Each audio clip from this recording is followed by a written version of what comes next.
उसके बाद वशिष्ठ जी ने राजा दशरथ जी के स्वर्ग गमन की बात सुनाई। अब राजा वशिष्ठ जी ने कहा कि राजा दशरथ स्वर्गवासी हो गए हैं, राजा दशरथ जी चले गए हैं। जिसे सुनकर रघुनाथ जी ने दुसह दुख पाया, रघुनाथ जी दुखी हो गए और अपने प्रति उनके स्नेह को, उनके मरने का कारण विचार कर धीर धुरंधर श्री रामचंद्र जी अत्यंत व्याकुल हो गए। और श्री रामचंद्र जी क्या सोचते हैं कि मेरे पिता मुझे बहुत प्यार करते थे, मेरे लिए अधीर थे और मेरे प्रेम ने ही उनकी जान ले ली।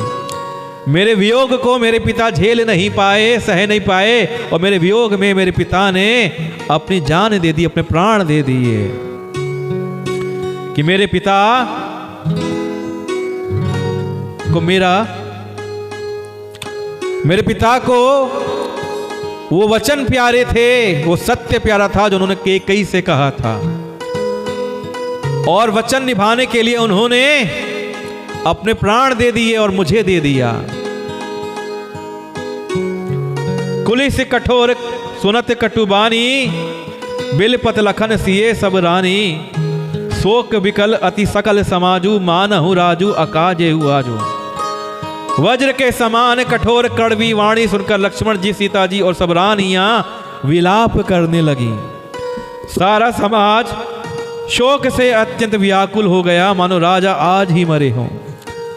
ऐसा लग रहा है कि राजा दशरथ का स्वर्गवास आज ही हुआ है।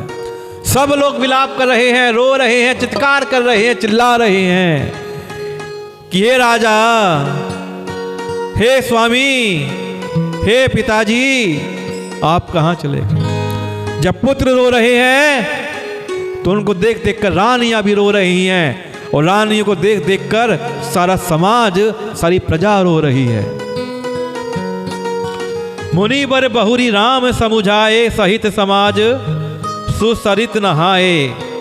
व्रतु निरंबुते ही दिन प्रभु कीन्हा, मुनिहु कहें जलु काहू न लीन्हा।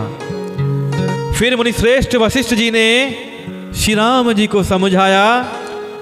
तब उन्होंने समाज सहित श्रेष्ठ नदी मंदाकिनी में स्नान किया। उस दिन प्रभु श्री रामचंद्र जी ने निर्जल व्रत किया। प्रभु श्री राम जी ने उस दिन जल भी नहीं लिया, पानी भी नहीं पिया। मुनि वशिष्ठ जी के कहने पर भी किसी ने जल ग्रहण नहीं किया। इतना दुख का वातावरण है, सब लोग दुखी हैं, संताप कर रहे हैं। मुनि वशिष्ठ जी सबको कह रहे हैं कि पानी पी लो, समझा रहे हैं, गुरु है ना, गुरु का काम है समझाना। लेकिन किसी ने भी जल नहीं पिया।